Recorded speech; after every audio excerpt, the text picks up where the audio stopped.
party third, and then we fitting whatever position we get. Yes? And so to start things off this evening, we call on Brother Millet to please come and acknowledge God's presence in our midst.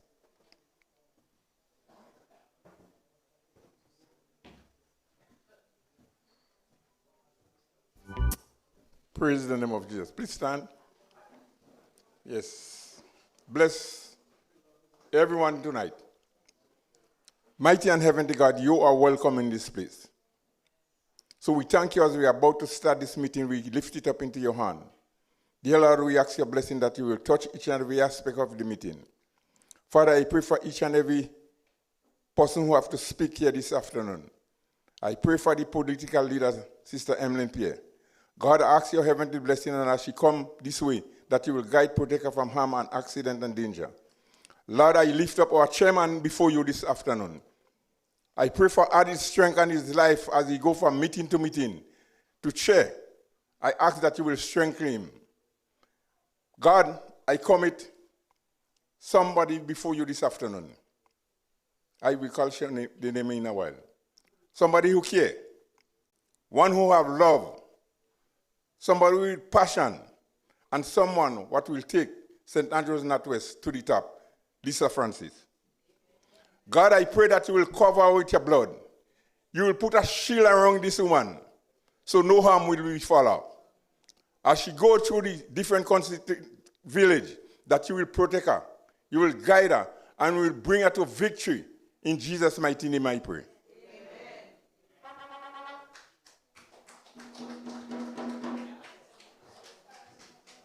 We thank you very much, Brother Millet. Keep standing because we want not just to thank God for being here to guide and protect us, but also pay the respects to our country. And to do that for us, we have Sister Shamin Antwine. She will come forward, lead us in the national anthem, and of course you will remain standing after that, so we can hail our party, or you can count on me, and then you will sit while other things will happen. Thank you, sister. Good evening, ladies and gentlemen. NNPites. All right, so stand, get yourself placed in the manner for the national anthem.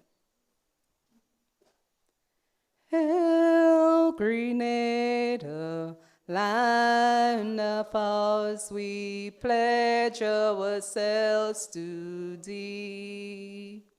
Heads, hearts, and hands in unity to reach our destiny. Ever conscious of God, we proud of our heritage. May we with faith and courage aspire, build, advance as one people, one family. God bless our nation.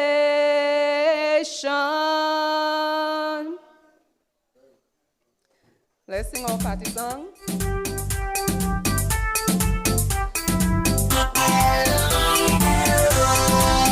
Oh, you can count on me, working for my party.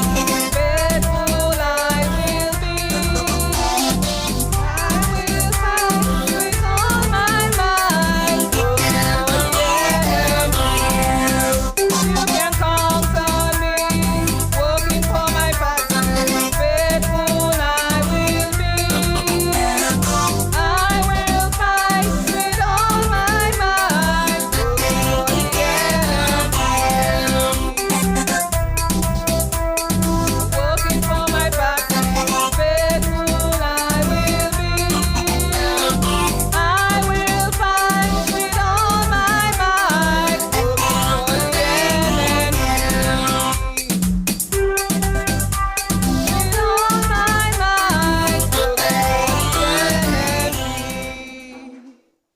Thank you very much.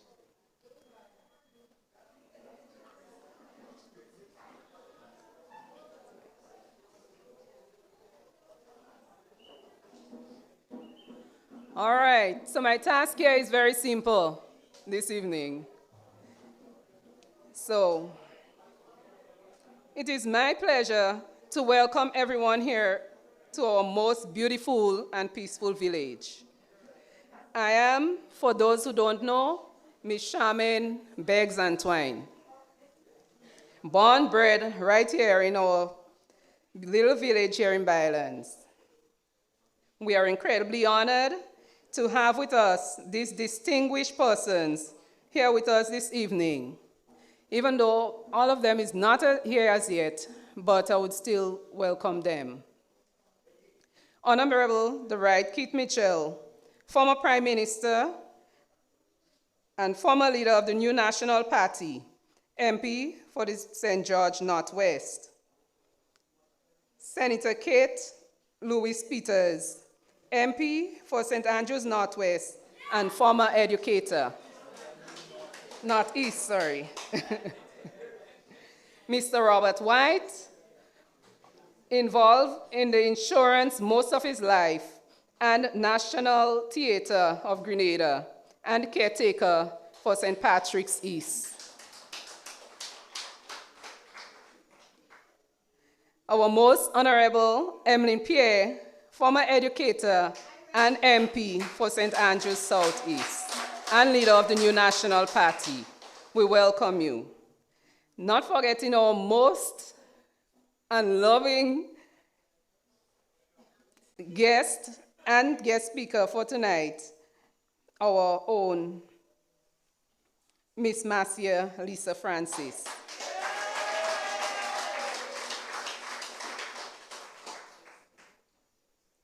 We are wholeheartedly giving you a very special welcome here this evening. We do not forgetting the people of Byelands, supporters, well-wishers of the New National Party. We welcome one and all. This meeting, which is expected to be encouraging and informative, we welcome you all to sit back and enjoy this tranquil environment. Thank you.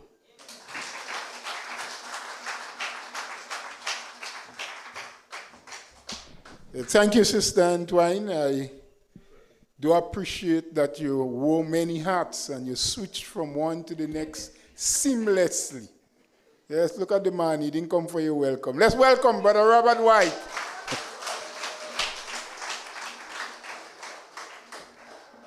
I just on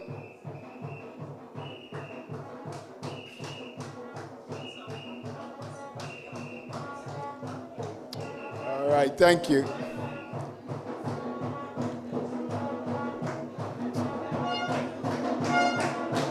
And she is here, our political leader, Sister Emmeline Pierre.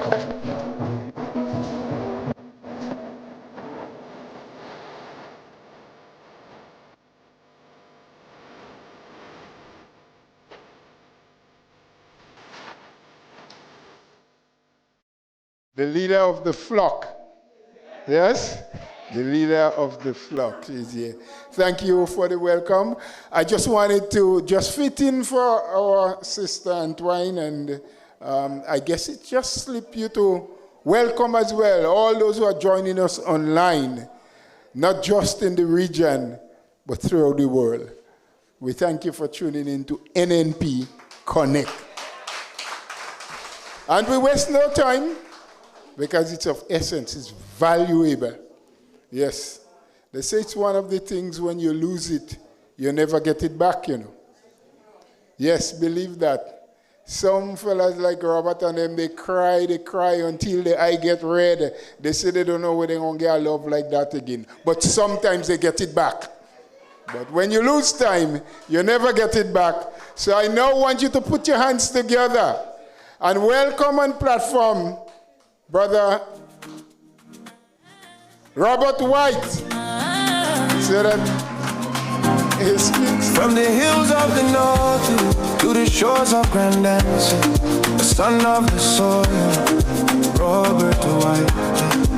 Village breeze in the morning sun, raised where the river and the ocean run. Father with a purpose in his sight, stand firm and steady, Robert White. Hands that build and heart that care, feel the people everywhere. When the nation call, he step up right, love in motion, Robert White. You can get up and take a dance, you know. Not chase high, stamp on truth, defend what's right. From the struggle come the light, forward we go with Robert White. Live it up, live it high, we salute the man Robert White. From the village road to the city light. Okay, not so come on, I think you sit down now. My dear people, good evening, good night. It's always good to be on the platform addressing my newfound family. And I like my family bad, you know. As a matter of fact, I was contemplating that discussion with my mother recently. Thinking of abandoning the son named White. But replacing it with one of better color. So I'll be known as Robert Green. How do you think?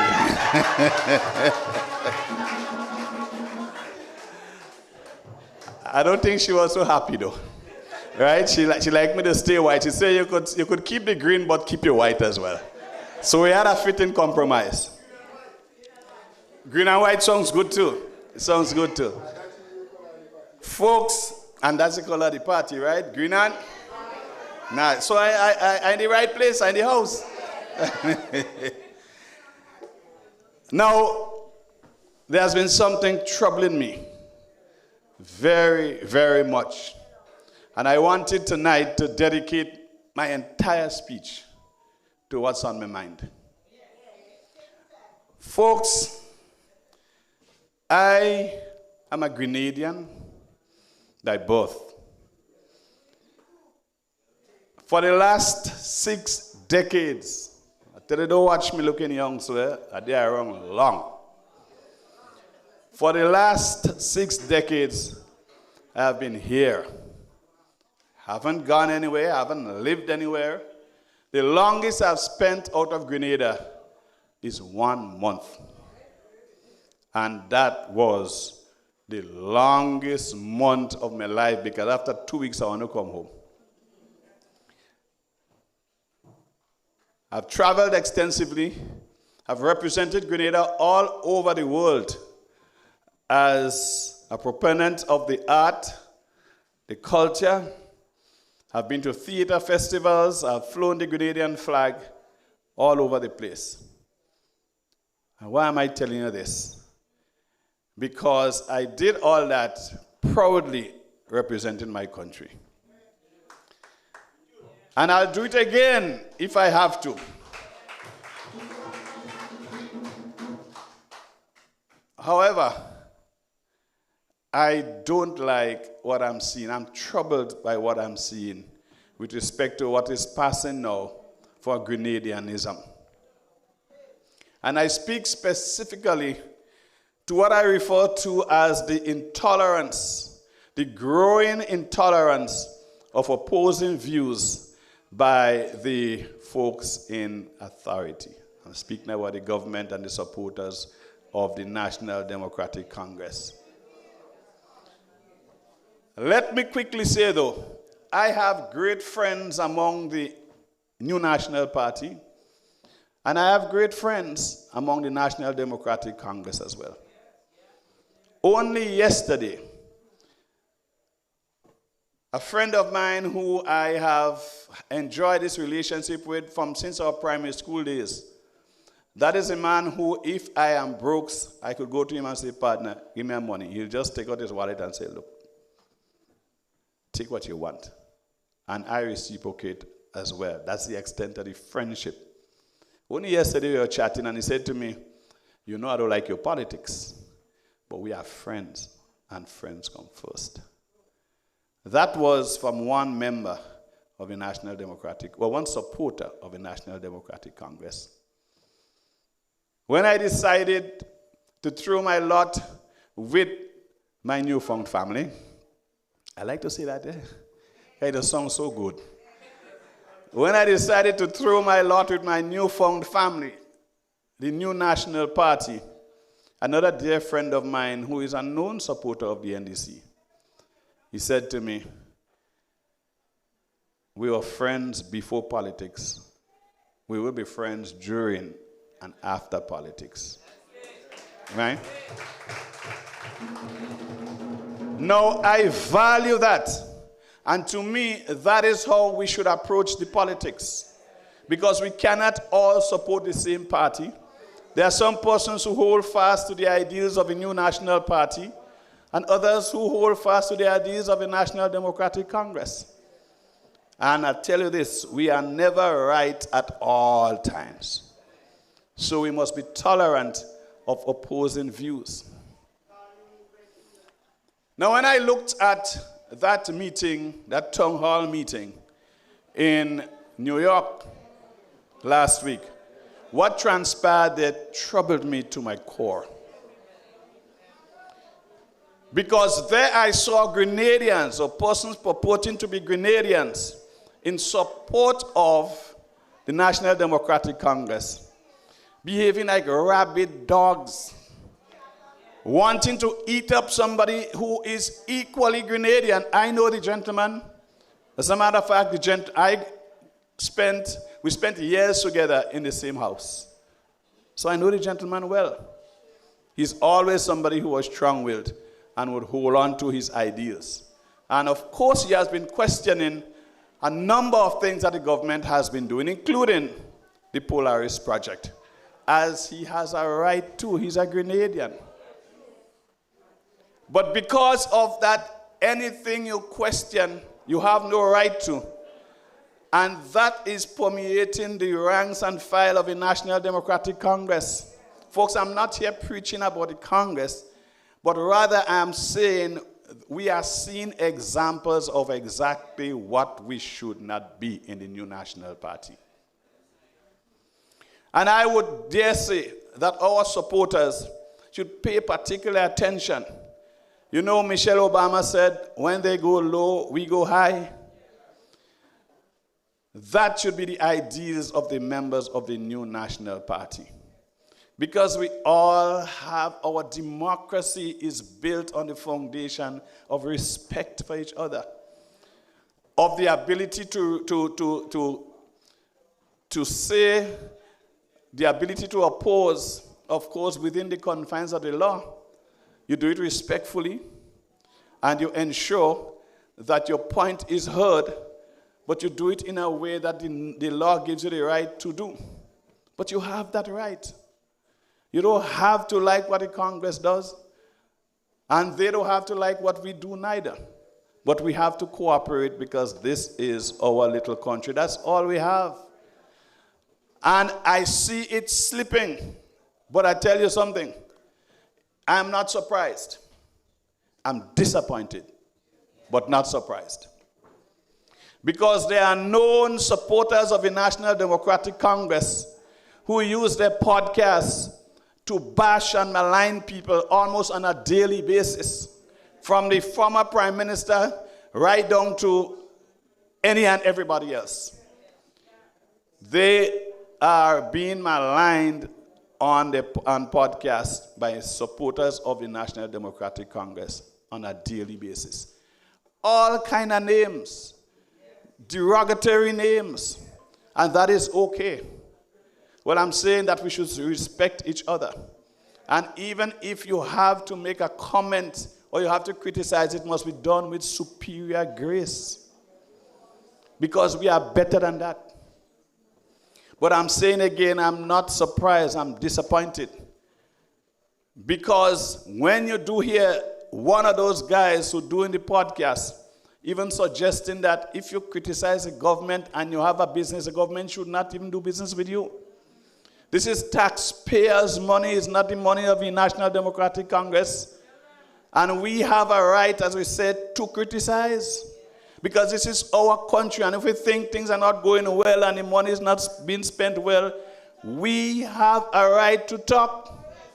Because our children and our children's children, National Democratic Congress celebrated their ascendancy into government on the 3rd anniversary in Boucher-Joux. What was the uttering from the Prime Minister? As the Cubans say, the El Jefe, the big boss, the chief. He stood up and he said to his supporters, if the other side is getting, it's because we don't know who you are. Brothers and sisters, that was a dangerous statement. Because that statement seemed to suggest that if you're not supporting the National Democratic Congress, you have no right to eat. You have no right to get. And if anybody is not getting, it's because we don't know. So show who you are and you are going to get instead of. And let me tell you something. In my going about, I am hearing stories that trouble me. You hear of persons who are removed from the seed program because they are supporters of the New National Party. I know of one lady who told me that she lost her job because she chose to follow the New National Party. She had a government job. Right now, she's supporting the New National Party, and that was enough to cause her to lose her job. Again, it says you should not eat. Folks, this is troubling.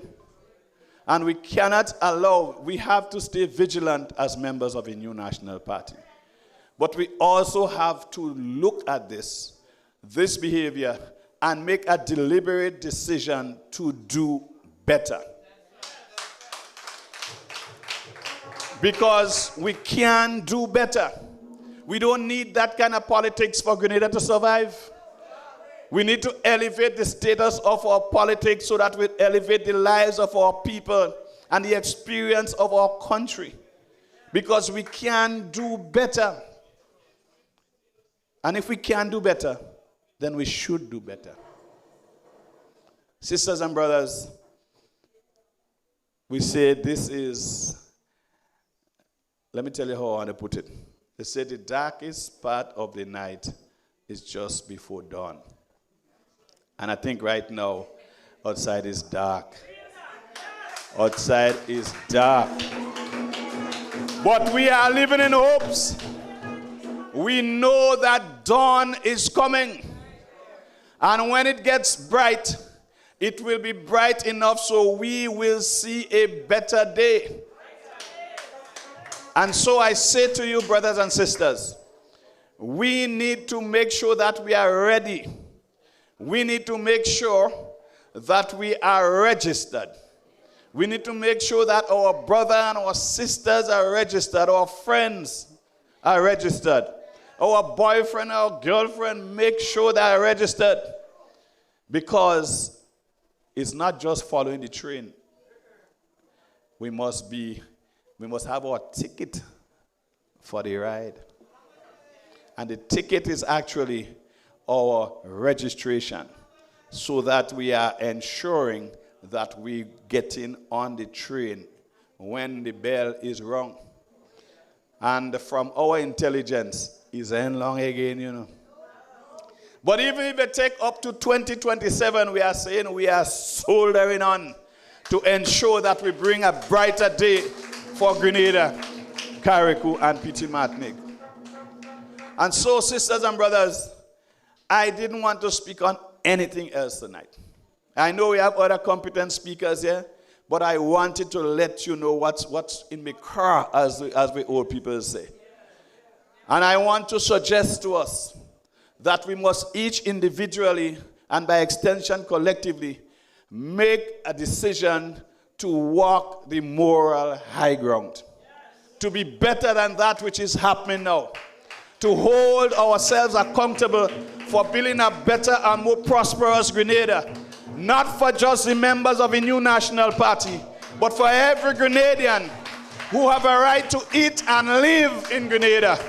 And so we say we're holding on, for when the bell is rung, we know it will be victorious and Grenada will see a brighter day. We thank you, ladies and gentlemen. Have a good evening.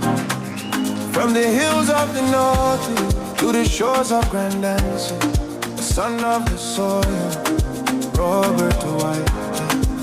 Village breeze in the morning sun, raised where the river and the ocean run. Father with a purpose in his sight. Stand firm and steady, Robert White. Hands that build and Well, thank you. You feel good now. You're light. As those ladies up before the senior ones would say, you speak your mind, boy. Yes, this is NNP for you. Always aiming to do better. Always aiming higher. And if you follow the NNP, we would all make Grenada better. Thank you, Brother White. We're moving on. And we're bringing her on now. Let me bring along the mic. So you go now. Let me bring down the mic. I go bend down.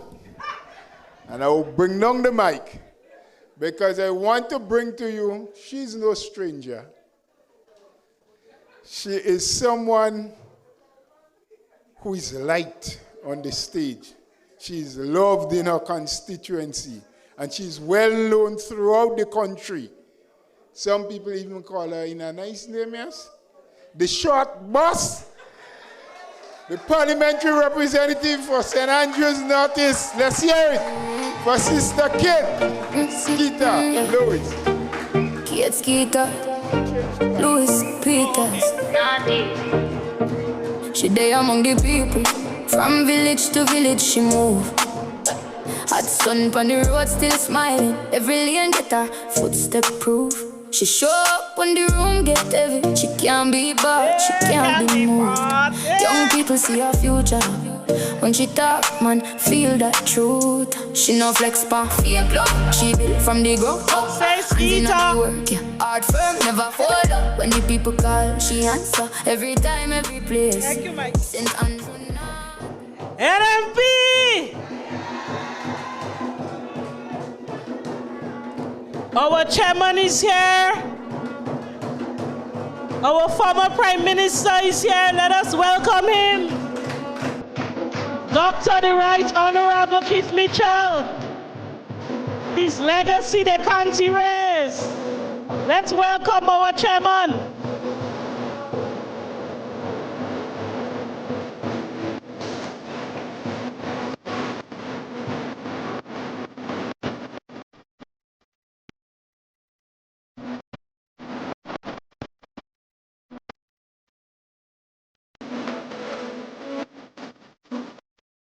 This is the best.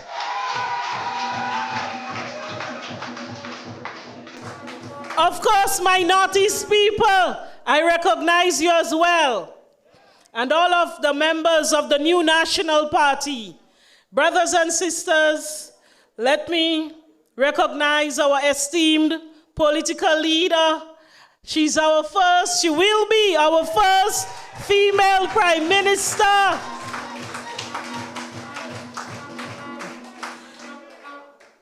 We just welcome our party's chairman, Dr. the Right Honorable Keith Mitchell. My colleague candidates, Brother Robert White and Teacher Lisa. Tonight, I am here because I am deeply concerned about the direction of our young men in our country. Aren't you concerned about the young men in our country at this time? And so I asked this current administration these questions. Let us ask them. Are they truly aware of the frustration, the hopelessness, and the struggles that many of our young men face every single day? Is this government really listening to our young men? Are they truly fighting for the future of our young men? Or they have simply abandoned them to make it on their own? Brothers and sisters, what we are seeing today is truly painful. Every single day, we see more and more young men liming on the blocks without any direction. Many of them dropping out of school. Many of them losing hope before their own life truly begins. Brothers and sisters, I want this current administration to be honest.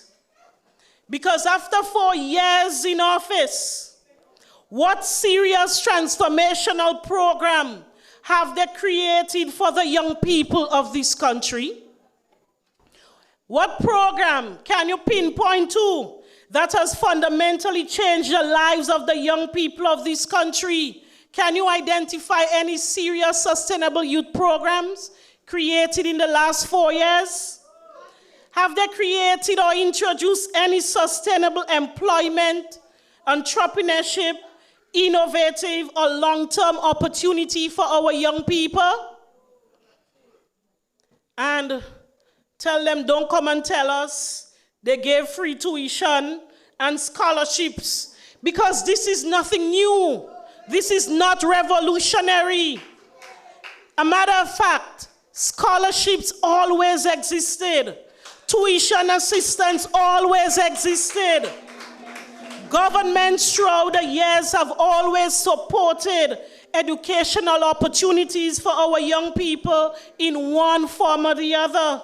So the question remains, what serious, what new transformational program did this administration create for young people? The answer is what? None. That is the answer. Because you see, leadership is not about inheriting programs and making it your own. And that is what they have been doing for the past 4 years. Leadership is about innovation. It's about creating opportunities that move the next generation forward. For the past 4 years, this government has been in office. They have not created one single program for the young people that we can speak about. Not one major initiative that they can proudly boast to change the lives of the young men of this country. Brothers and sisters, but we are seeing clearly what has been happening lately. Because as the election gets closer, we are seeing the desperation. And we have seen the sudden rush to register a new batch of young men into the Empower program. Haven't you seen that?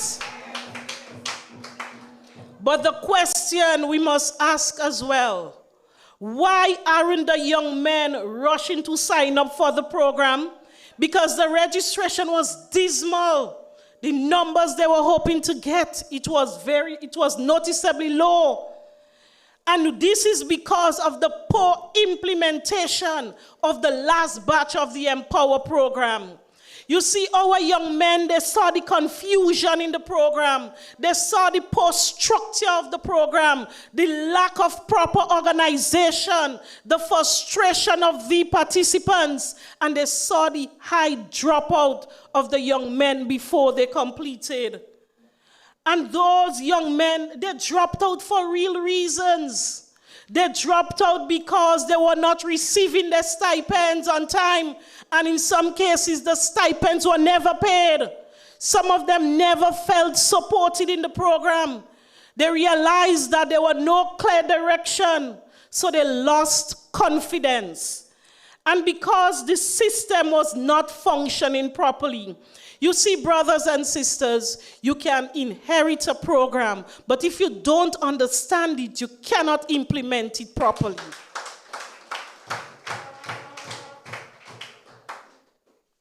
So we have heard about the high dropout rates. We have heard about the weak follow-up systems. And we have heard about those who they graduated just for optics, because they did not complete the training, neither completed the program, but they graduated from it just for optics. And this, my brothers and sisters, should concern each and every one of us. Because when our young people lose confidence in our youth programs, they are losing confidence in the system itself. And this is dangerous for our country. But you know what makes this whole situation painful? The Empower program was designed and originally built with a strong purpose for our young men by Team NNP.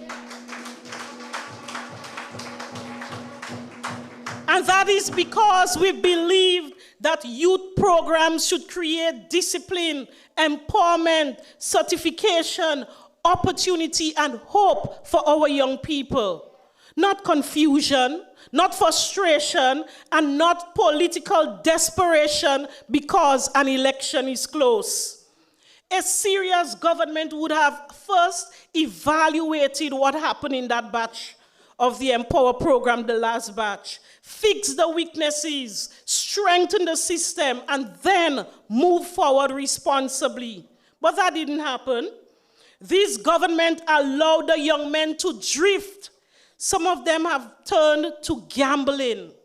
Some of them have turned to crime. And some of them are battling depression silently. They feel forgotten. And they have simply tired, and they have given up trying. Brothers and sisters, let me tell you something else that really troubles me with our young men at this time. You see, every time we raise concerns about the amount of young unemployed men who remain on the blocks daily, you know what their response is? You know what the response from the activists of the government is? Construction work is available. And let me tell you something clearly. We have absolutely no problem with construction work. But this should not be the only vision for our young men in 2026. What about technology? What about agriculture entrepreneurship? What about digital skills? Our young people today are very talented in many different ways. Some are academically gifted. Some are creative thinkers. They are innovators. Some are entrepreneurs waiting for an opportunity. And when I speak about these young men, and let me tell you something, I always sit and chat with these young men. When I speak to them, unlike some of the other leaders who don't make time to sit and listen to them, they are saying to me, Miss Kate, it's not that we don't want to work. It's not like we don't want to do the construction. The issue is that they are underpaying us for the level of physical labor they are asking us to do. And this is the reality that they are faced with. So, brothers and sisters, the question is, should our young men simply survive? Or should they be given an opportunity to truly progress? And I say to you, they deserve an opportunity. And that is why the new National Party will return to provide these opportunities. You see, brothers and sisters, Team NNP has always believed that youth development is an investment. We understood that when you invest in our young people, you save a nation's future. Under the new National Party, when we were in government, opportunities were everywhere for young people. We expanded training and employment opportunities through the Imani program. We created pathways through the Empower program. We supported entrepreneurship through the UBs program. We opened doors for skills training in communities through the Project Fly. We gave thousands of scholarships to young people, invested heavily in sports, culture. We built support centers for young entrepreneurs, and thousands of young people had a chance to believe in themselves. But what are we seeing today? Young people abandoned and frustrated. Brothers and sisters, many of the young professionals you see today, the teachers, the entrepreneurs, the public servants, the technicians, the small business owners, they all came through a program established under the new National Party. You see, we didn't just talk about youth, we worked for youth. And let me remind you tonight that when NNP was in office, young people felt hopeful. A young man from Byelands knew he had a chance. A young mother from Paradise knew there was support. A young dropout from Maryborough or Parkleet knew there was an opportunity to recover and to rebuild. This is what you call leadership. This is vision. This is compassion by the new National Party, Team NNP. Today, many of our young people are being left behind. And what hurts the most is that our young people, our young men, they are not bad young men because they are talented, they are intelligent, and they are creative and hardworking. But talent without opportunity becomes frustration. Families are struggling to keep their young boys focused and motivated. Parents are worried. Communities are worried. Teachers are worried about what is happening with our young men in our society today. But let us make this very clear tonight. Youth development is not about temporary excitement. And no matter what they do, just because the election is close, our young people will not be fooled. Real youth development requires long-term investment, structure, discipline, mentorship, and opportunity. And the new National Party understood that. That is why we built programs that transform the lives of young people. And tonight I want to say to all of the young men listening across this country, do not allow anybody to make you feel worthless. Do not allow your current situation to define your future. Because leadership matters and your vote matters. And that is why we will be voting the new National Party when the election is called. Team NNP will once again create an environment where opportunities exist and hope is alive. This is the kind of Grenada we must rebuild, because we are ready to rebuild opportunities for our young people. We are ready to rebuild the youth programs. We are ready to put young people once again at the center of national development. Because we know that no nation can progress while abandoning its youth. A nation cannot rise if the young men are falling. Tonight, I want this message to echo throughout the villages, throughout every community, every block, and every household. Grenada's young people deserve better. Grenada's young men deserve better. Grenada deserve better leadership that will invest in our people. So I say, let us stand together. Let us stand strong, and let us stand for the future of our young people. Let us vote the new National Party when an election is called. I thank you. Good night. Light up. Village to village, she a stand up. Young people love how she link up. Naughty strong, yeah, we rise up. Speed up, pull up, whole place, light up. She there, she no hide up. Kate Skeeter, Louis Peters, that a real love.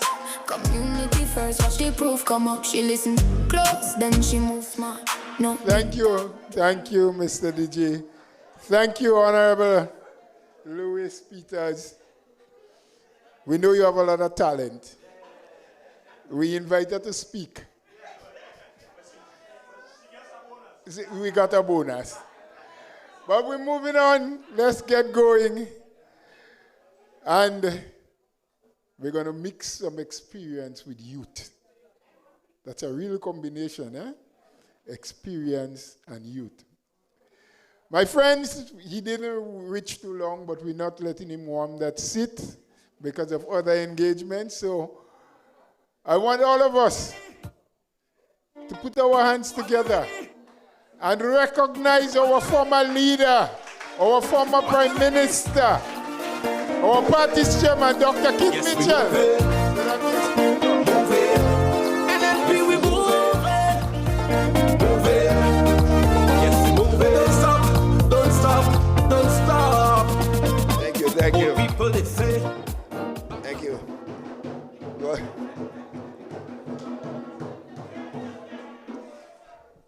I think Brother Bolo may not have got the message. I'm under the weather, so I will not be here. In fact, I wanted to be here early just to say a few words and just to tell you that I'm under the weather, but I have to be here just to see you and for you to see me. So if the meeting was here last night, I couldn't be here at all because I was really aching all parts of the body. But so it's almost like I'm feeling the pain now because I'm here with you.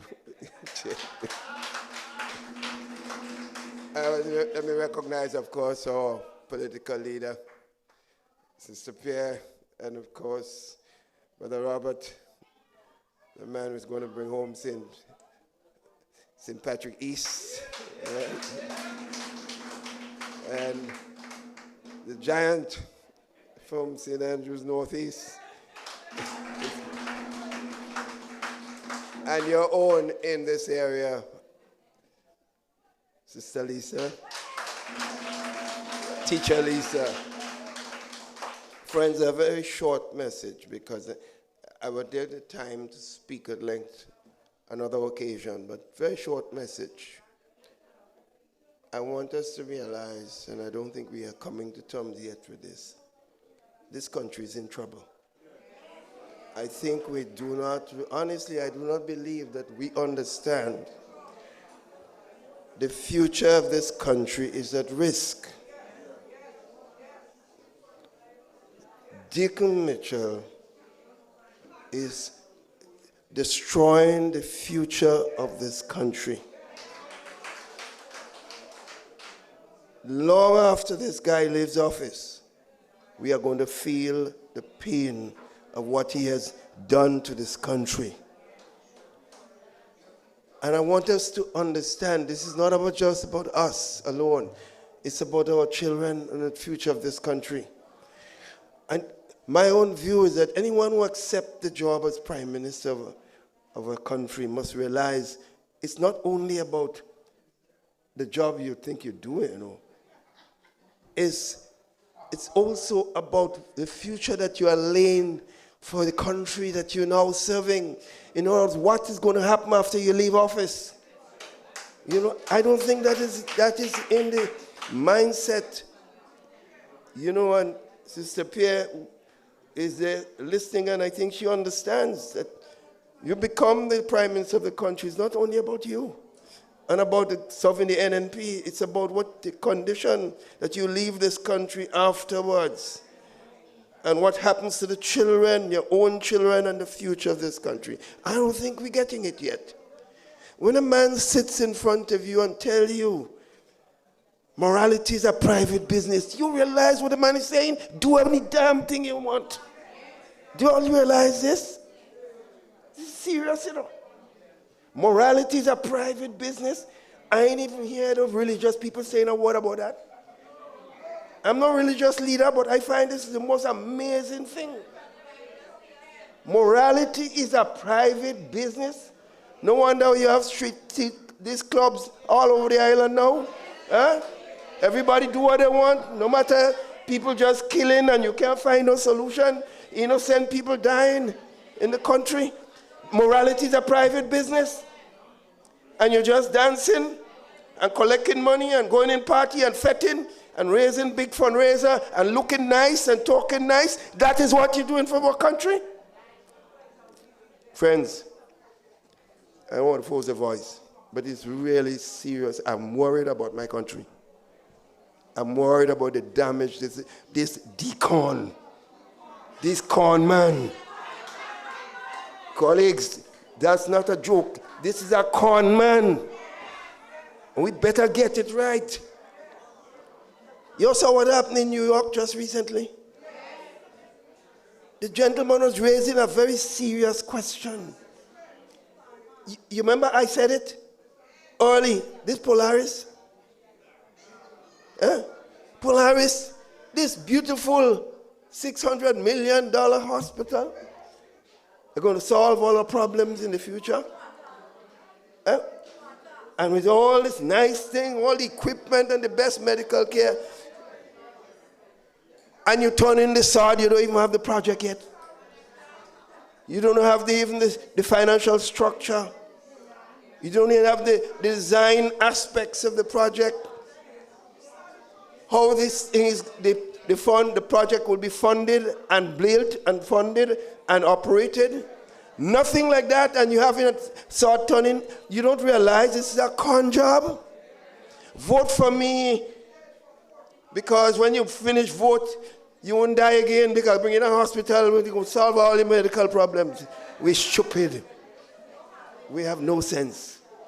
That's the man. Colleagues, don't play with this. I'm getting worried. I'm worried. Sister Kate just spoke about all the plans for young people. We could have all those plans, and if our country is destroyed, those plans mean nothing. With all our good intention, if this guy continues to do this damage to this country, we are in trouble. So I said I'm worried. And that's my message here tonight. My message is I'm worried about where we're going. These guys are mismanaging our country. Morality is a private business. That's why man thieving left, right, and center. Morality is a private business, so if you could thief. You know what I mean? There is no limits to the behavior, and when people bring information to the man about behavior of certain members, you say, oh, well, forget that, man. What are you worrying about that for? Because morality is a private business. Don't ever forget this. And this thing about, look, if you're going to be a teacher, you must love children. If you want to be a doctor, you must love people. You want to be a politician and you only care about yourself? You have to love people and love your country. But when you see this guy, his face is as starchy as you can find. He has no feelings. No feelings come on. The man is just talking. Just look at him. He can't even smile properly. Just watch him. The man has no soul, no empathy, no love, no feelings.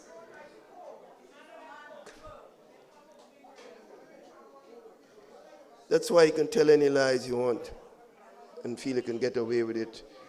But we're going to teach him a lesson. We're going to teach him a lesson. You know, that's why I'm proud. That's why I'm proud. I am proud that Robert will take St. Patrick East. That's one. I'm proud. Well, Kate gone already. So, I'm proud.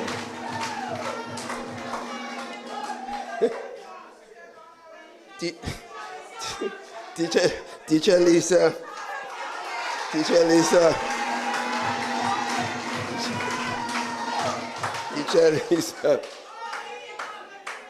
And I know when you vote for Teacher Lisa, she ain't going to take your vote and sell it.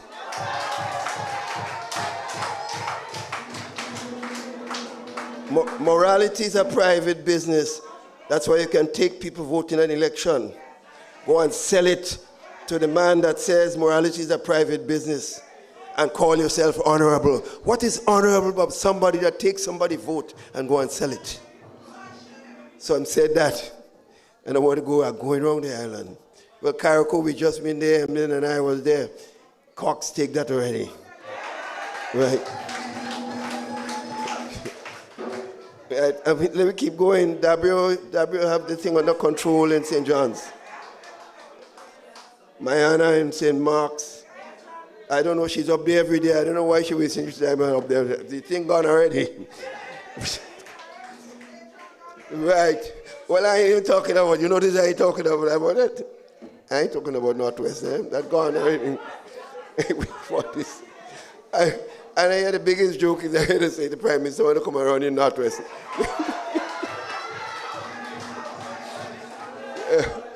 You know, this is, friends, I tell you this, I'm worried, but I'm also happy of one thing. And then with the leadership of Sister Pierre, St. Andrews Southeast will be there. St. Andrews Southeast cannot let down the leader of the party and the leader of the country. When you get a prize, it's a prize. Southeast should be very proud, St. Andrews, of that prize. And I know young Amanda can't let us down. We have to take all the seats in St. Andrews. So I could keep going on and on, but we got that mean we win already. We start to celebrate. So friends, let me go. Tonight, as I said, I can't take much longer. But I love you all. I love you in the hands of this wonderful ladies. You see 3 of them sitting in front of there. Tate already spoke, but I say that I love you all. And just continue to do. Don't forget voters list. Don't let them bring all kind of fake people on the voters list. Check your voters list. This guy says morality is a private business. So if he had to pad the list with all kinds of people to win, morality is a private business, so he will do it. Don't forget, that should be the theme of our campaign, Morality is a private business. So anything he does, morality is a private business. Don't forget this. And don't forget, his name is Deacon, a real con man.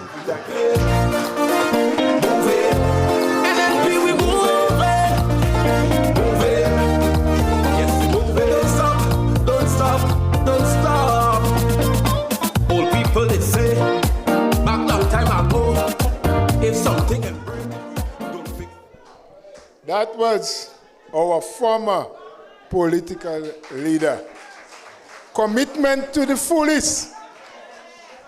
That is what you can expect in the NNP. Commitment.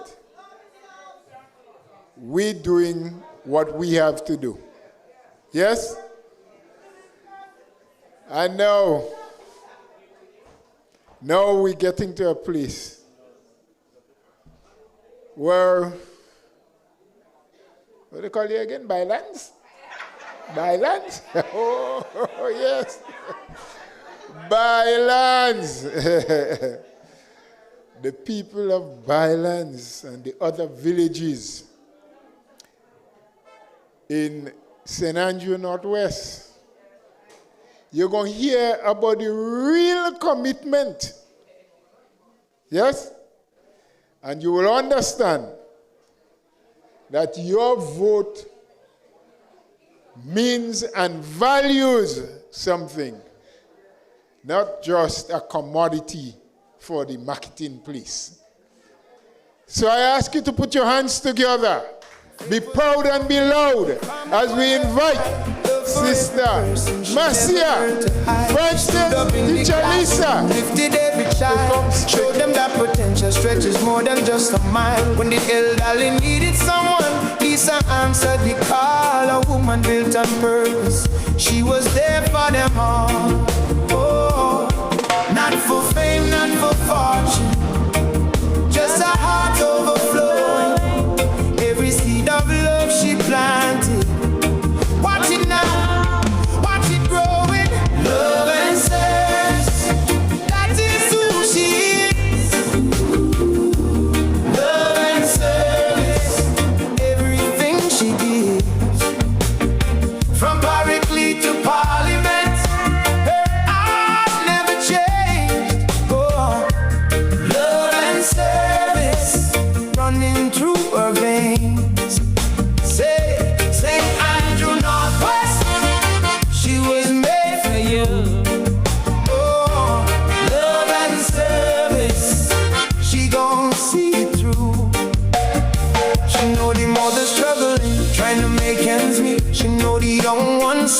trying to find their feet. She sat with them and listened, really heard their cry. Not a politician's promise, she looked them in the eye. Teacher, principal, servant of the land. Now she's stepping up to do more with the same open hand. Jah put a calling on her spirit long ago, and everything she built in silence. Now the whole world knows, not for fame, not for fortune, just a heart overflowing. Every seed of love she planted, watch it now, watch it growing. Love and service, that is who she is. Oh, love and service, everything she gives. From Paraclete to Parliament, her heart never changed. Oh, love and service running through her veins.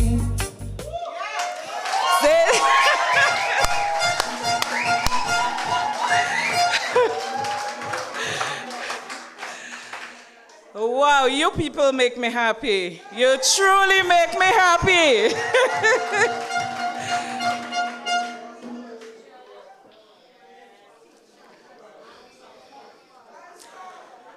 NNPites! NNPites! St. Andrew Northwest!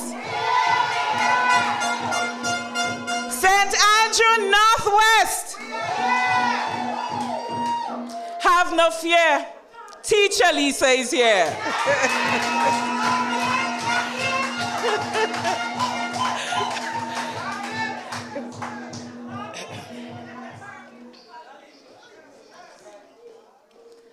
I'm telling you, you people have so much sparks. Thank you, thank you, thank you. Our opposition leader and our Prime Minister in waiting, Honorable Pierre. Our dear sister, short boss. Our dear sister and parliamentarian, Honorable Kate Skeeter Lewis Peters. My dear colleague, Brother Robert White. Robert White Green. Mikey Live. Our dear supporters. Our members of St. Andrew Northwest. And our honorable chairperson. Good evening, I greet you well. I say good evening to you, my brothers and sisters of Byelands and the wider communities of St. Andrew Northwest. I stand before you, brothers and sisters, not just as a candidate or your candidate, but as someone who believes deeply in the potential of this community of Byeland and in the wider communities of St. Andrew Northwest. The constituency of St. Andrew Northwest is filled with hard-working families, determined farmers, gifted young people, and citizens who deserve real development. I say real development and not empty promises, not temporary attention, but practical action that improves daily lives. The future of St. Andrew Northwest depends on recognizing our needs, understanding why they matter, and working together to deliver the progress our people deserve. And so tonight, brothers and sisters, I ask one question. If other communities can have properly lit playing fields, why are Byelands and Paraclete still waiting? Why are Paraclete and Byeland still waiting? Brothers and sisters, you can take a peek outside. Right there is a playing field. Would you be there at this hour in the night? Is it something that would attract you and your families so you can be entertained? Take a peek. Look at it outside. This is a major concern of the constituents of the communities of Byelands and the Paraclete. And they are not asking for anything unreasonable, brothers and sisters, when it comes to lighting our playing fields. In fact, many communities already enjoy the basic facility. What we are simply asking is for fairness. That Byelands and Paraclete receive the same opportunity and investment as the rest. Our young people deserve the same opportunities, the same safe spaces, and the same investment as every other community. A playing field is not just a field, brothers and sisters.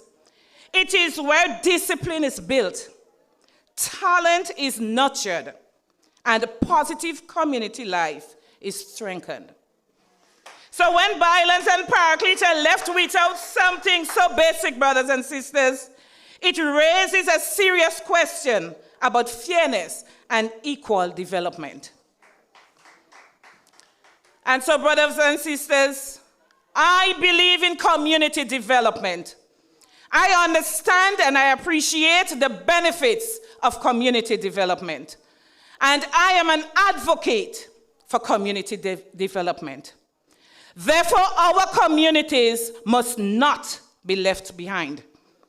Byelands and Paraclete deserve the fair share of progress. And as promised, I will continue to stand and I will continue to speak for the development of our people, rightfully, what they rightfully deserve. Having a properly lit playing fields, brothers and sisters, becomes a space where our young people can stay active and remain positively engaged during the evening hours. Without lighting, that opportunity is lost.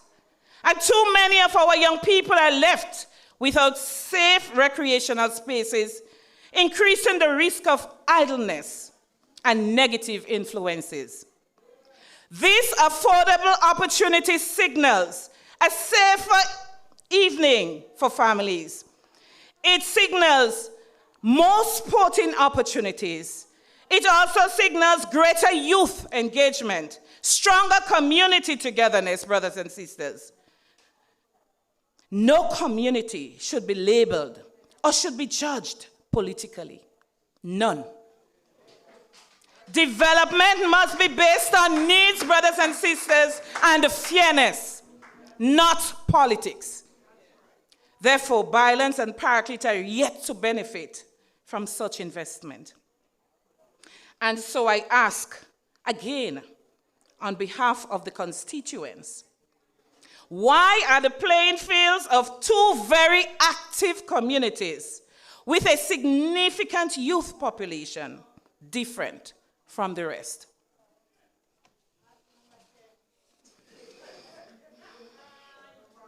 My brothers and sisters, we must also speak honestly about a growing concern across St. Andrew Northwest. Too many of our young people are being exposed to destructive influences that threaten the future and weaken the moral fabric of our communities. We are seeing increasing exposure to harmful behaviors, such as gambling, substance abuse, violence, exploitation, and negative social influence that place many of our young people at risk. These are not just isolated problems, brothers and sisters. They are warning signs that tell us something deeper is wrong. So when young people lack opportunities, when they lack guidance and structure, when they lack mentorship and safe spaces to grow, unhealthy influences fill that void. And if we ignore these signs, brothers and sisters, if we ignore those signs today, we will pay a heavier price tomorrow. This is why this issue requires more than just talk, brothers and sisters. It requires action. We must give our young people more than just warnings. We must give them opportunities. Too often, when there is nothing positive to do, our young people become vulnerable to negative influences. Therefore, brothers and sisters, we need skills workshop within our communities. We need mentorship initiatives within our communities. We need the entrepreneurial skills and training within our communities. And very soon, school would be on vacation. We need holiday development camps. Brothers and sisters, do we have these opportunities within our communities? I need to hear your answer. Do we have these opportunities within our... The answer is no. And so as your NNP candidate, I will advocate for stronger community based on solutions. I would clamor and I would champion for expanded youth mentorship and leadership programs within our communities. I will champion for increased sporting and cultural opportunities, brothers and sisters. I will champion for skills training and entrepreneurship pathways. Greater counseling and family support services, brothers and sisters. Stronger protection systems for vulnerable youth. Community outreach partnership with churches, schools, and local organizations. And together we will champion for greater public education on substance abuse and violence prevention. I understand, brothers and sisters, that government cannot solve these problems all by themselves. And this is fair. But what I expect is that government should lead the way by creating opportunities, by strengthening support systems, and by ensuring that every community has the resources to protect and guide its young people. Our youth are our nation's wealth. They are our nation's worth. And if we guide them, if we invest in them and stand with them, they will become the leaders who will transform St. Andrew Northwest for generations to come. And brothers and sisters, this is the future that I believe in. And that is the future I will work to build. Brothers and sisters, I must speak about care and support for our senior citizens, for the shut-in, and for those unable to help themselves. I believe that a caring society is judged by how it treats its most vulnerable. I said, I believe that a caring society is judged by how it treats its most vulnerable. Across St. Andrew Northwest, brothers and sisters, there are senior citizens living alone, shut-in residents who cannot help themselves, and individuals recovering from strokes and other serious illnesses who are unable to walk and often receive little meaningful support. These are our mothers, our fathers, our grandparents, our neighbors, and our friends. They deserve dignity. They deserve care and practical assistance. Government must do more. Brothers and sisters, government must do more. And we must do more through home care support programs for the shut-in residents. Brothers and sisters, earlier this week I walked through a community. There were a few, supporters with me, and the witnesses as well. I happened to engage a woman at the age of 90, and she said to us, she said, I used to get this support, but recently they cut it off.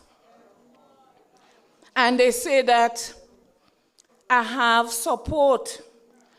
But she expressed that, yes, she has her children who don't live with her. And sometimes they provide some food for her, but sometimes the food is late. This 90-year-old woman, she needs that extra support. This woman has already served for us all her years. And right now it's not about who has support and who don't, because those support makes that woman life comfortable. And when someone is at 90 years, we are all responsible to make their lives comfortable before they leave this earth. Brothers and sisters, and those of you from Byelands, you can bear me out. You know of the two brothers. Byelands people, do you know of the two brothers? Yes. We know of the two brothers, and not only us know about it. Our representatives know about it. They know about the two brothers. Both had a stroke. Both was carried in the ambulance at the same time. Both of them lack mobility. If you get to see their living condition, nobody takes care of these people. I should not say nobody. Some people grant them some food. These people need to be taken care of. And I know that they do get this, they're on the seed program. But I made that suggestion before, and I am going to make it now. And I am asking the representatives and the government of Grenada to desist from giving them the seed money and find a home so these people can be safe and can be taken care of.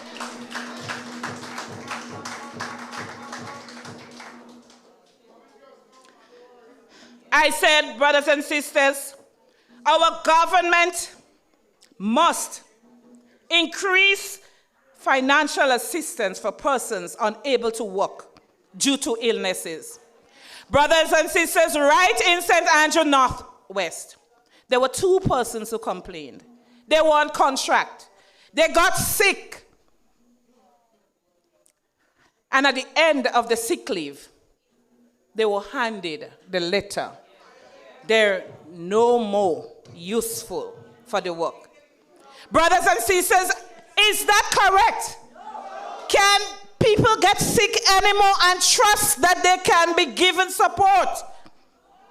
How can this happen? This is just not fair, brothers and sisters. I said the government must give some help and support in faster and fairer access to social assistance.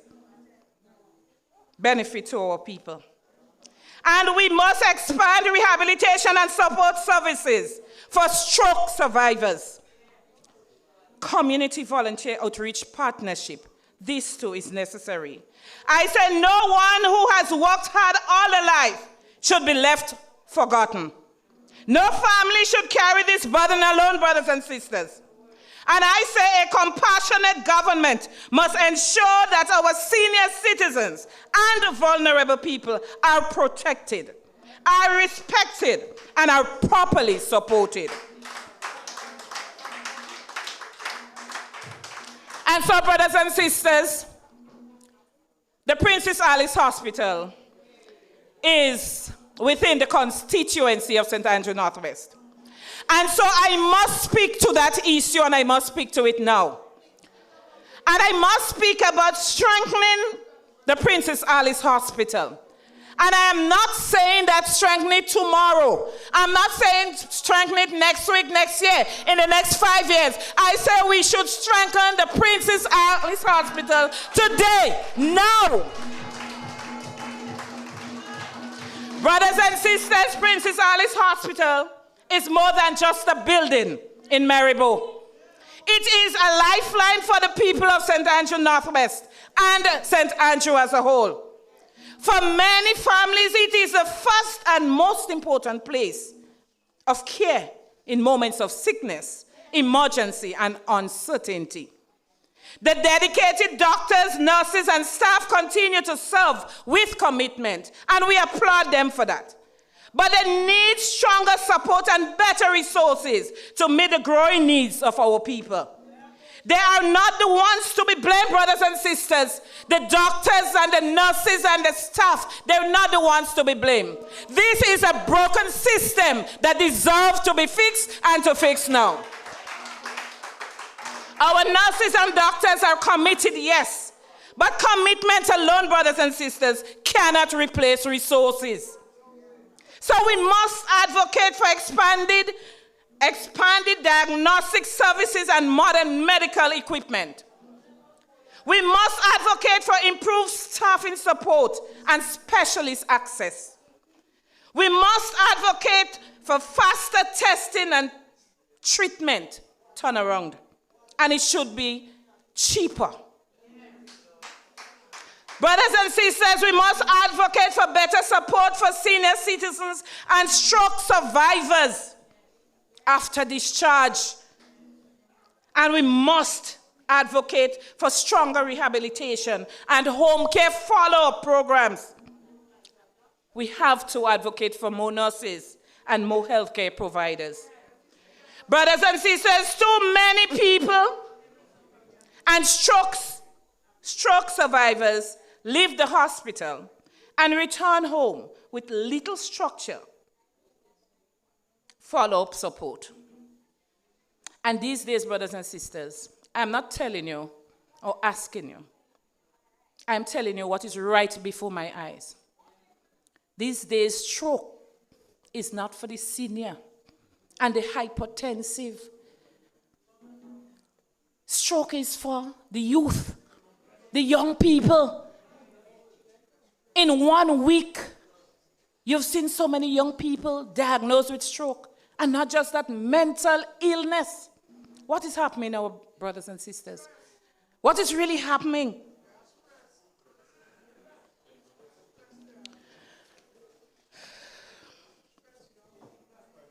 Brothers and sisters, we must push, and I must push hard for the home care visit for these people.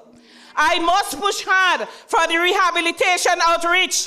I must push hard for community physiotherapy support. I must push hard for social work follow-up, family caregiver support programs. Why should I do this? It is important. It is important, brothers and sisters, because recovery should continue after discharge. After your discharge, recovery continues. So no family should feel disadvantaged because they live in a rural community, brothers and sisters. The people of St. Andrew deserve health care that is timely, that is accessible, modern, and compassionate. Princess Alice Hospital must never be treated as an afterthought. It must be strengthened and fully empowered to deliver quality care for our people. Brothers and sisters, I pay attention to some families within St. Andrew Northwest, some professionals as well. Across Byelands and across the constituency, we have many hardworking people, and they have started building their homes. They are not asking for handouts, brothers and sisters. They are asking for a fair chance to finish what they worked hard to begin. Yet, they are being overlooked. Many families need support, and we must advocate for them. And so, under the new National Party, we will advocate for small home completion grants for you, brothers and sisters. We will advocate for low-interest completion loans. And we would advocate for building material assistance program, not for some, but for all.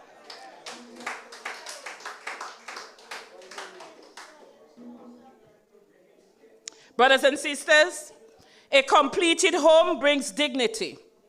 A completed home brings stability. And it also brings hope. And every hard-working family deserves that opportunity. And lastly, brothers and sisters, I must speak about the farmers within St. Andrew Northwest. I must speak about the farmers within St. Andrew Northwest. Our farmers in St. Andrew Northwest are the backbone of this constituency. They wake up early, work long hours under the sun, brothers and sisters, and continue to produce food that feeds our families and strengthens our local economy. Yet too often they are left to struggle with limited support and inadequate resources. One of the most urgent needs facing our farmers in Maribor today is reliable access to what? To water. Without water, brothers and sisters, there is no consistent farming, no stable harvest, and no secure income.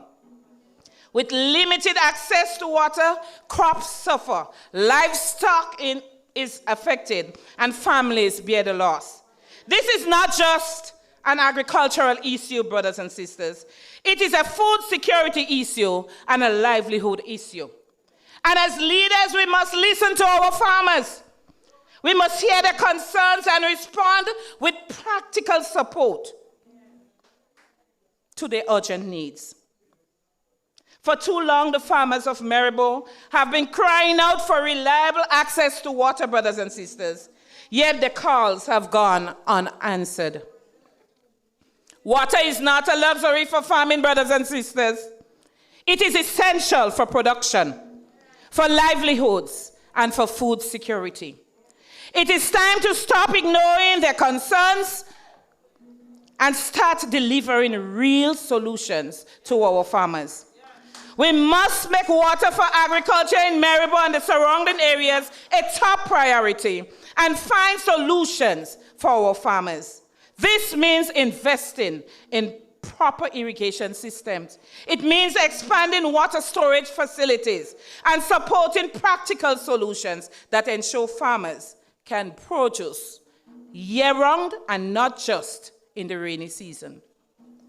And what is encouraging, brothers and sisters, is that many of our young people are showing interest, growing interest in agriculture. They are beginning to recognize that farming is not only essential for food security, but can also become a profitable and meaningful career path. But interest alone is not enough for the youth.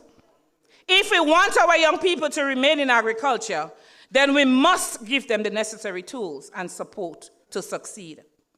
And so under the new National Party, we will do better, brothers and sisters.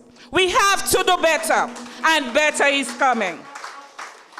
So your candidate will be the voice for you, brothers and sisters. I will champion for real opportunities for the young farmers. I will advocate for access to land, improved water system, agricultural training, modern technology, financial support, and stronger market access for the produce. We must make agriculture attractive, sustainable, and profitable for the next generation. Because when we invest in our farmers, we are investing in the future. We are investing in future strength, in independence and food security for St. Andrew and for Grenada at large. This community of Byelands and the rest of St. Andrew Northwest, you don't need seasonal promises. Byelands, you don't need seasonal promises. St. Andrew Northwest, you don't need seasonal promises. In those communities, what we need is practical investment for our human resources. And with Teacher Lisa, things must get better. I say with Teacher Lisa, things have to get better. Yes, better must come with Teacher Lisa. And together we can build St. Andrew Northwest that is stronger, that is safer, that is full of opportunity for every generation. I hear your concerns, brothers and sisters. I understand them well. And I must say, as I moved around, I've been bombarded with concerns from constituents who ask, Teacher Lisa, you really going to stay with us? Or when you get there, you're going to leave us and go? But let me say this, and let me say this clearly, brothers and sisters. I am committed to serving you regardless. How have no fear, brothers and sisters. I am grounded with you. I am anchored with you. And I am here to stay until you say you need me no more. May God bless you, Byelands. May God bless you, St. Andrew Northwest. And may God bless you, Grenada. Everything she gives, from Barrickley to Parliament, her eyes never change. Oh, love and service running through her veins. Say, St. Andrew Northwest, she was made for you. Oh, love and service, she gon' see it through. She know the mother struggling, trying to make ends meet. She know the young ones searching, trying to find their feet. She sat with them and listened, really heard their cry. Thank you, sir. The Thank you. politicians promised, she looked Thank them you. in the That eye. was Teacher Lisa. A full outline. You had to remember, though, when writing the tape in. I'm just letting you know, Ollie. But I have to ask Robert White Green, or White and Green, or Green and White. I find them ladies in St. Andrews, they are so moved. We got to put on a concert. Coming soon. Coming soon, coming soon. Now, my friends, you cannot go before you hear that. I have a joke for you. But before I give you the joke, you have to do something for me. You know, like when you go on Facebook, they're starting to tell you something and they say, if you want to hear the rest, make a comment. I ask you to put all your mouth, every one of you, on pause. And yes, all of it, not piece, not half here and leave the rest to talk. All of it. And open up your ears. And let us now listen to the message of the political leader. And when she is finished, you won't get a joke. Welcome. Let's welcome Sister Emmeline Pierre, the leader of the new National Party. We're marching on to victory. NNP we're marching on to victory. NNP we're marching on. Brothers and sisters, let me use this opportunity to specially recognize our winning speakers tonight. I want to begin by recognizing the parliamentary representative for St. Andrew Northeast. I want you to recognize Sister Kate Lewis-Peters. She has served as MP and she's going to continue in service to the people of her constituency. Let me also recognize, brothers and sisters, the candidate for St. Patrick's East. And I believe the next parliamentary representative that is going to serve the people of St. Patrick East well. Put your hands together for Brother White. I also want to recognize, brothers and sisters, a true daughter of the soil. Someone that would not leave you nor forsake you. I want you to put your hands together, brothers and sisters, for the one and only Teacher Lisa. I believe she's going to be the next parliamentary representative for St. Andrew Northwest. Clock it. Brothers and sisters, I recognize all of you, the supporters, loyal supporters of the new National Party. We are never going to take your loyalty for granted. I promise you that. Some of you from the June of 2022, you've kept your boots on until today. And that is what commitment is about. And I believe you would be rewarded. You are going to be rewarded for your commitment and for your sacrifices.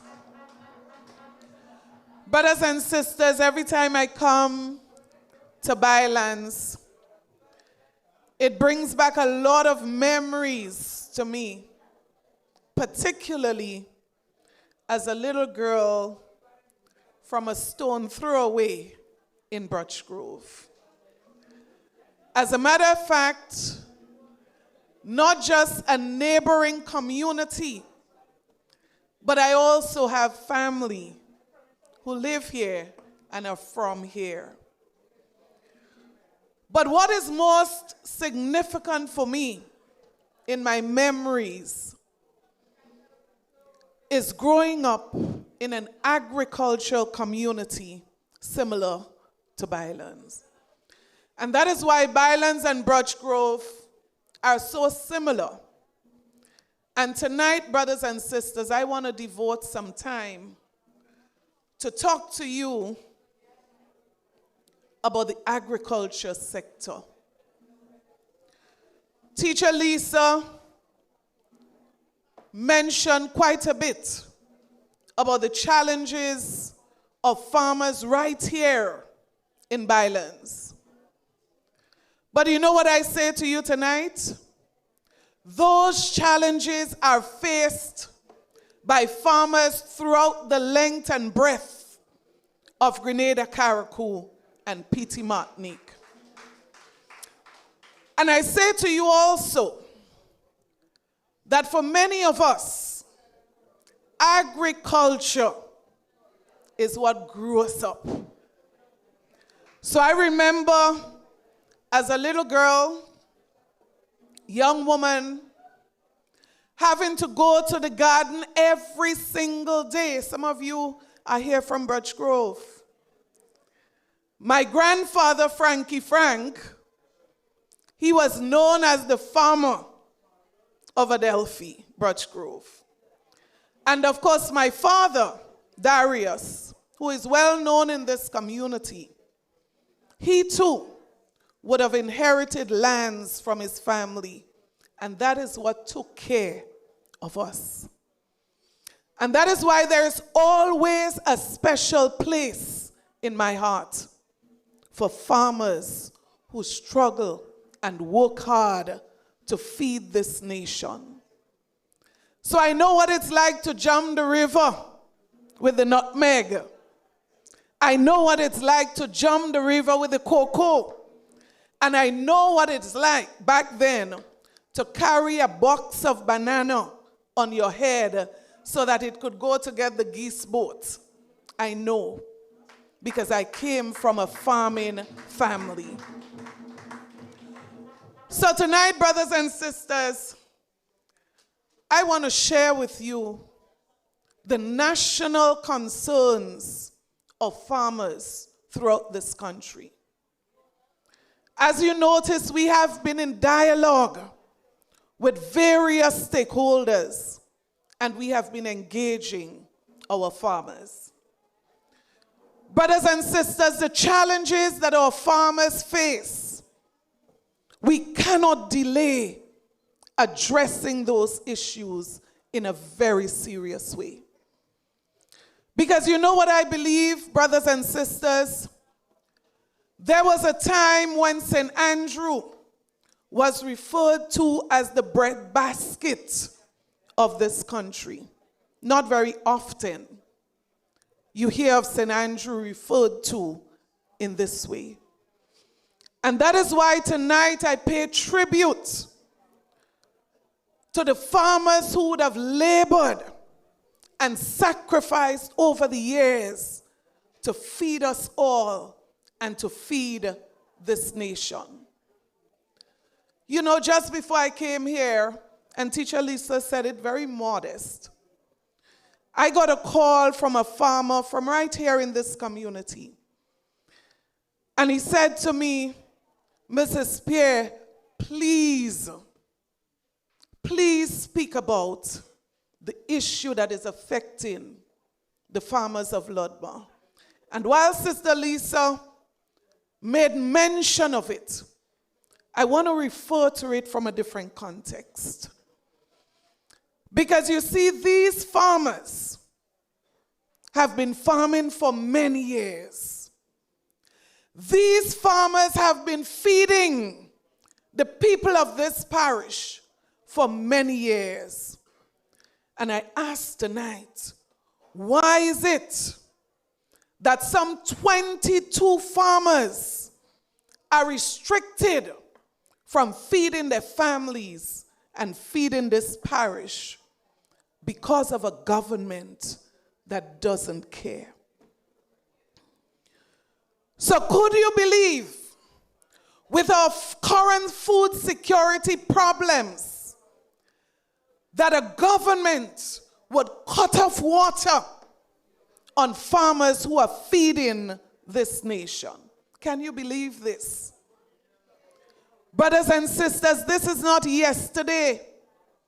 This is not last night. Brothers and sisters, we are talking about a prolonged situation.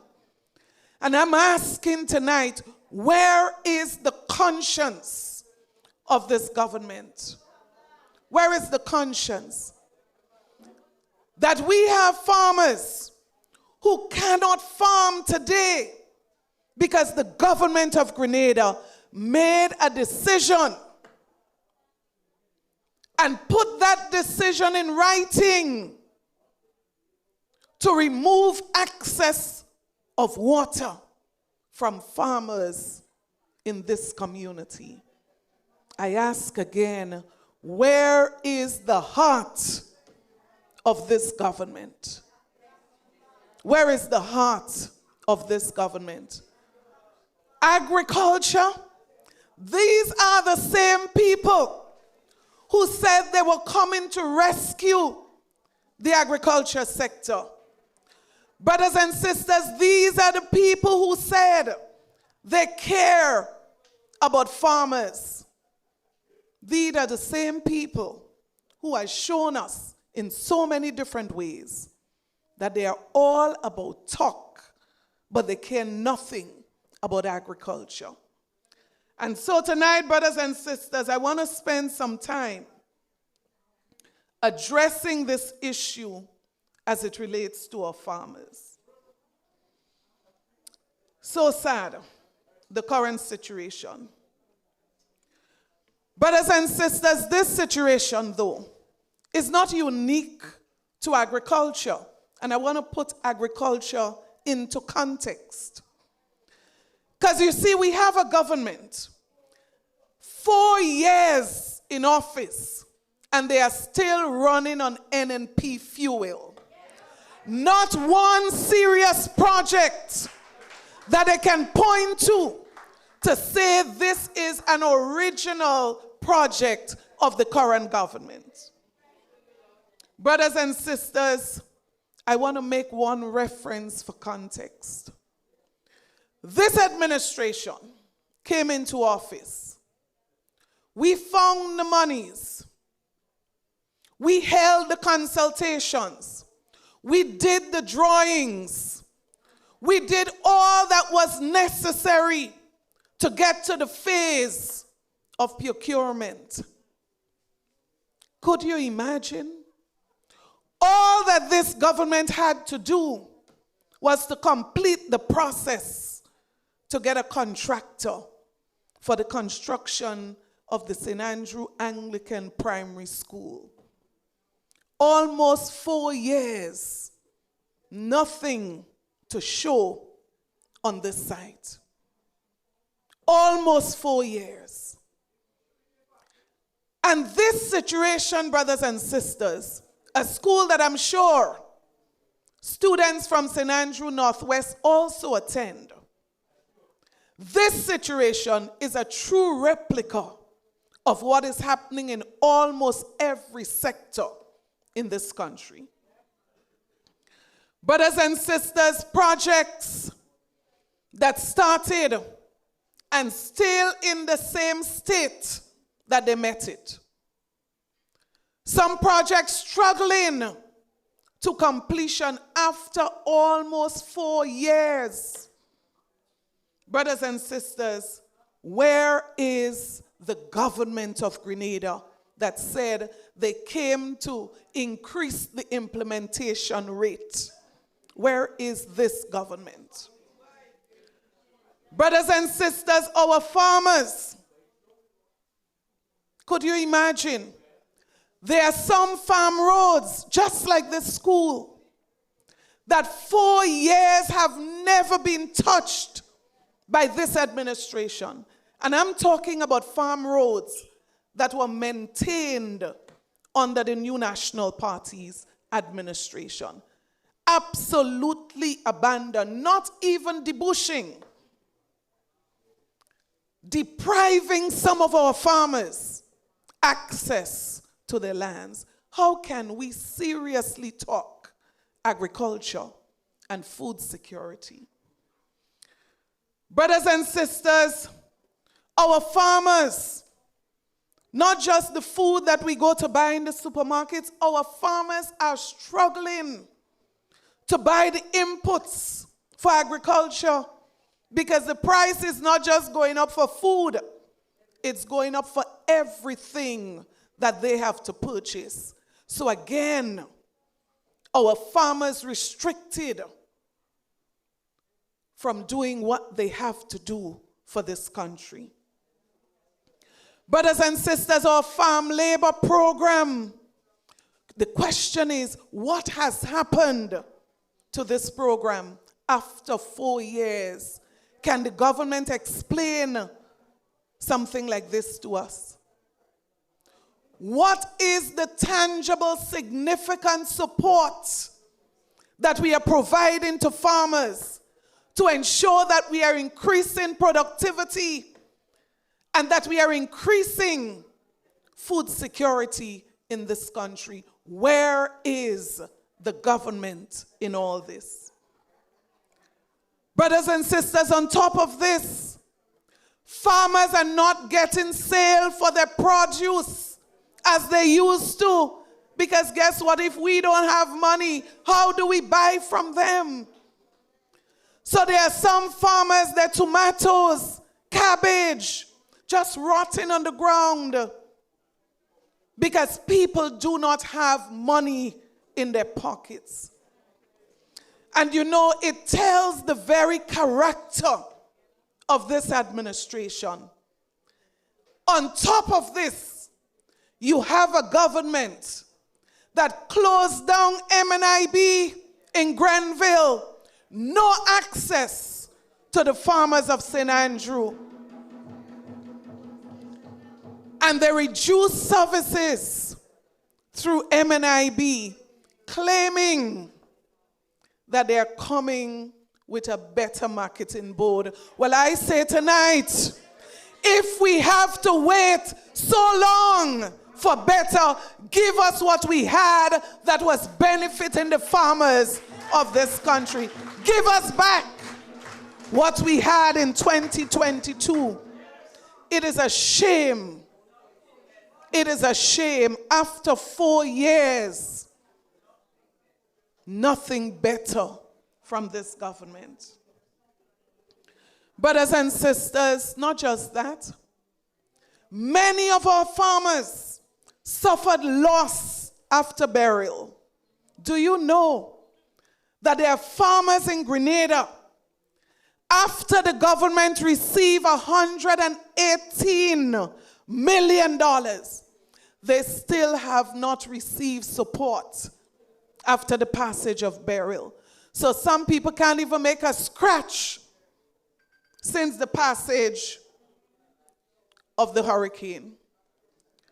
Brothers and sisters, some people receive part payment 2 years ago and told in a few weeks they're going to receive the balance. Until now, nothing better. And that is why I say to you tonight, with confidence, that NNP is better for farmers of Grenada. And I would go further to say, NNP is not just better for farmers, NNP is better for everybody. And that is why I believe the people of this country have already made up their mind that they're going for better next election.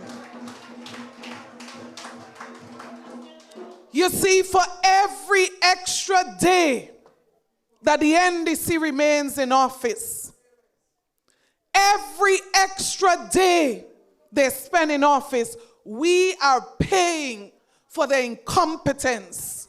We are paying for their mismanagement. And we are paying for this country going backward. We need a government, brothers and sisters, that is better for farmers and better for everybody.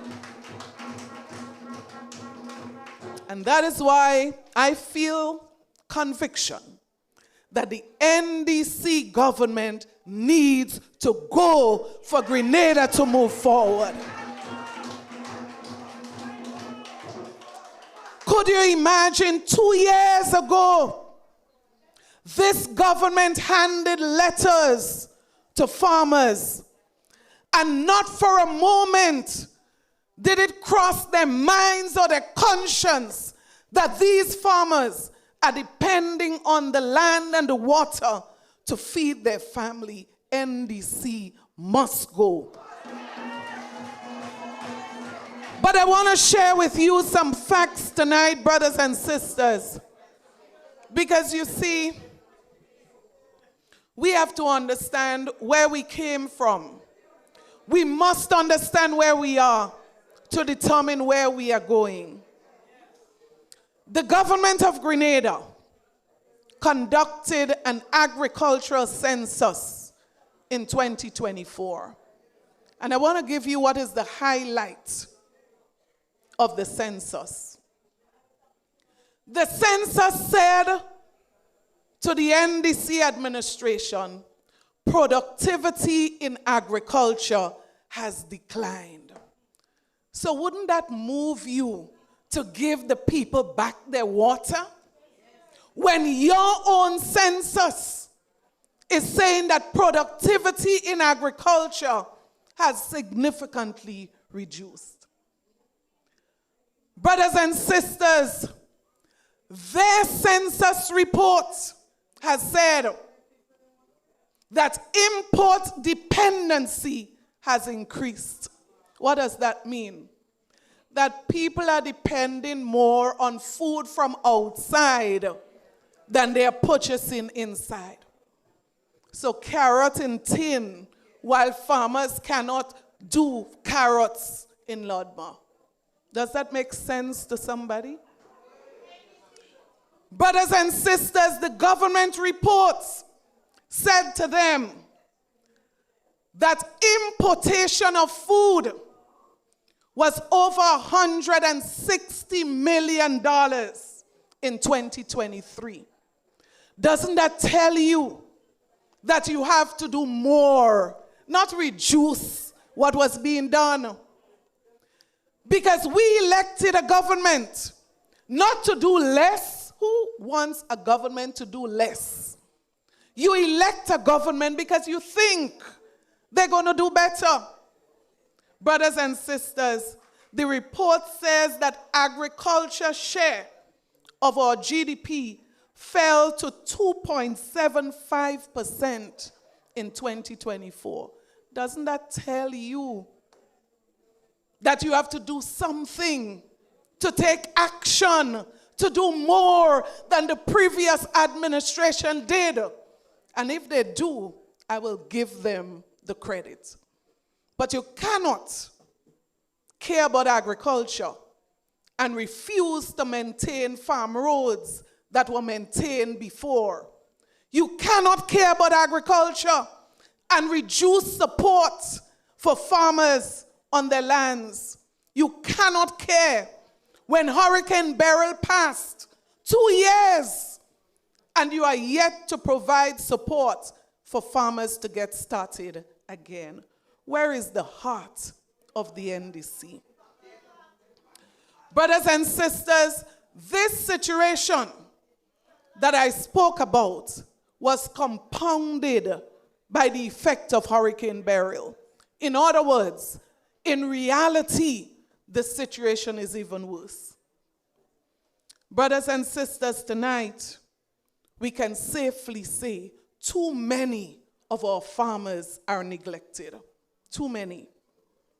Too many of our farmers in Maryborough and Birch Grove and surrounding areas are feeling to give up. One farmer said to me, the truth is, I'm just doing it to try to stay young. Imagine this. So it's no longer about food security, it's for physical exercise. Some farmers continue simply for the love of farming, because that's all they know. Very little support. But tonight I say to you, brothers and sisters, the new National Party is ready to serve the farmers of Grenada, Carriacou, and Petite Martinique. Our team hear your cry. Our team understands the plight of farmers like those in Lodmar. So when the new National Party returns, one of the first things we're going to address for farmers in this constituency, access to water. How do you farm without water?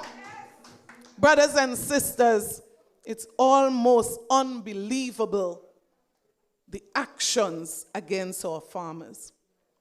So I say to you tonight, food security and food nutrition,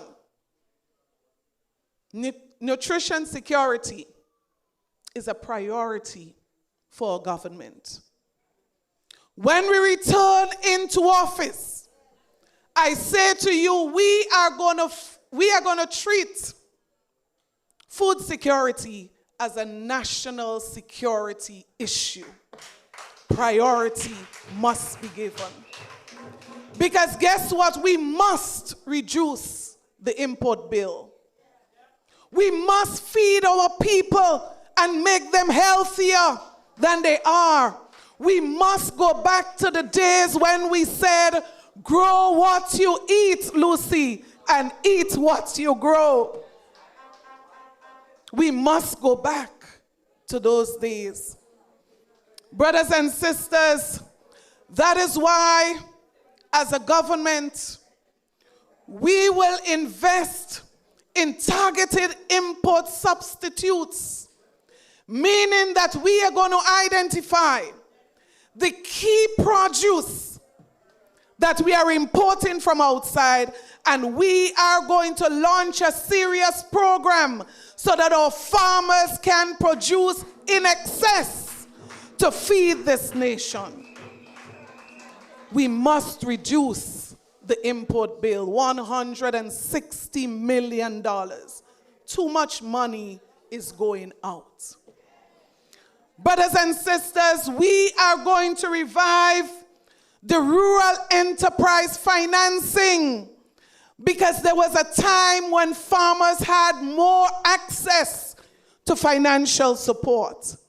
I say to you, the days of one minister going into GDB and walking out with $3 million, those days will be over. No minister must be allowed to break the law of this country and take what our farmers should be getting. No minister under the new National Party's administration. So we are going to make financing more available to our farmers. And I want to say here, particularly our young farmers, because we must attract our young people into farming. And the way that you do it, provide financing, provide support for the introduction of technology, and hold their hands until they get to the point of success. That is what we are coming back to do for the people of this country. I say to you, we are going to invest in agro-processing as we've never done before.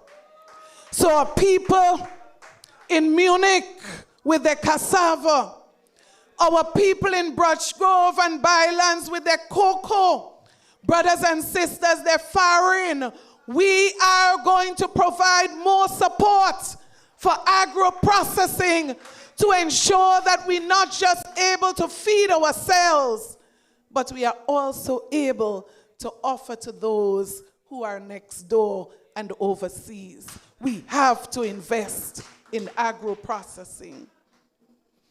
Brothers and sisters, technology for production, you heard what the report said. So it means that when you have a report like this, your next question is, what is the solution? And that is why if we want to increase productivity, we must ensure that we expand the involvement of technology in farming in this country. We are going to provide the resources to support our farmers in this regard. Brothers and sisters, many of our tourists come to St. George, and most of them drive through St. Andrew. Very little is spent in the food basket of this country. But we have to change this, brothers and sisters. Agritourism must be a priority so that our farmers can benefit, brothers and sisters, from the resources that are coming to our shores through tourism. In other words, we must increase the linkage between tourism and agriculture. NNP is coming back to continue the work that we started in this area. That is why, brothers and sisters, I say to you, NNP is better for farmers, and NNP is better for everybody. Brothers and sisters, many farmers complain that they cannot find farm labor. Well, let's just be real. If a man can go down the road and sell a few spliff, let's just be real. Unless we are real, we will not solve the problem. He would not want to come and cutlass on your land whole day. Exactly.